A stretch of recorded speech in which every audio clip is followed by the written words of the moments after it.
Second back-to-back games na ni LeBron at ng Lakers.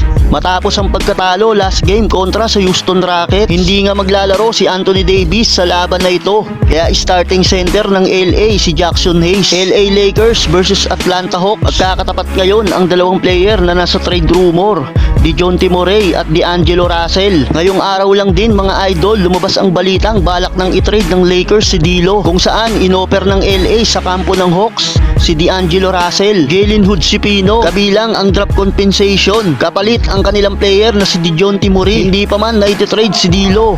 Ito na kaagad ang salubong ng mga Atlanta crowd sa kanya. Well, maliban kay D'Lo, bilang na rin ang mga araw ni Darvin Ham bilang coach ng Lakers. Unang quarter pa lang, nakagawa na kaagad ng run ang Lakers sa paunguna ni Taurean Prince at Austin Reeves. Pero dahil wala si Anthony Davis, madali lang nakakapuntos ang Atlanta Hawks sa loob ng pinta. Kaya maaga nilang naputol ang momentum ng Lakers. Lumamang na rin ang Hawks, under 2 minutes, panay na ang pag-atake ng Atlanta sa loob ng pinta. Pinangunahan ni DeJounte Murray ang Atlanta na mayroon ng 8 points at 8 points din para kay Saddiq Bey. Sa Lakers, pinangungunahan ni Austin Reeves na nakapagtala na ng 9 points. At 2 points pa lang ang naitatala ng nasa trade rumors na si D'Lo. 36-29 end of first quarter.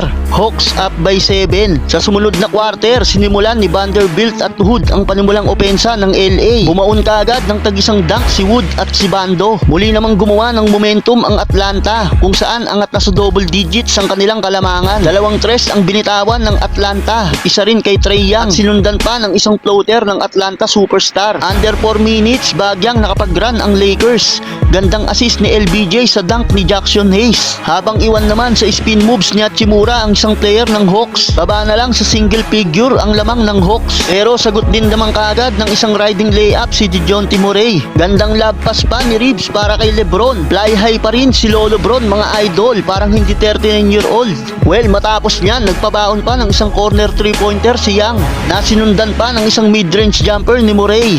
Pinapanis lang ang bantay mga idol. 67-56 end of first half. May 13 points na si Young habang 12 points naman para kay Murray. Third quarter, talagang minamalas-malas na ang Lakers. Putok bigla sa 20 ang lamang sa kanila ng Atlanta. Gandang run ang ginawa ng Hawks. Finally, nagparamdam na rin ang tulog na depensa ni D'Lo. Isang mid-range jumper para kay D'Lo at isang wing 3-pointer naman ang binitawan ni LeBron. Bawi rin naman ng isang tres si Trae Young. Baba na sa single digits ang lamang ng Hawks. Gandang momentum na sana ang nagawa ni LeBron. Kaya lang sablay ang layup attempt ni Lolo Bron. Mabuti na lang nandyan si Hachimura at Reeves. Isang tres pang naipasok ni AR-15. Bago mag-end ang third quarter, isa pang tres ang binitawan ni Young at easy 2 points pa para sa Hawks. 103-88 end of third quarter. Last quarter, naghahabol na naman ang Lakers. Minalas-malas pa si LBJ. Gandang chase down block na sana, nauwi pa sa easy 2 points ng kalaban. Take over mode na rin si DeJounte Murray. 8 straight points ang kinana para muling palabuhin ang kalamangan ng Atlanta. Natirahan pa harapan ni Murray si D'Lo. Tuloy-tuloy pa rin ang run na ginagawa ng Atlanta Hawks. Nagkaroon pa ng turnover si D'Lo at easy dunk na yan para sa Atlanta. Sa uli ay hindi na kinaya pang makahabol ng Lakers, kaya nakuha na ng Atlanta Hawks ang panalo. Final score 138-122. Dahil dito baka tuloy na ang pagte-trade ng LA kay D'Angelo Russell. Sayang na naman ang 20 points ni LeBron. Sa Hawks 26 points para kay Young, 24 naman para kay Murray.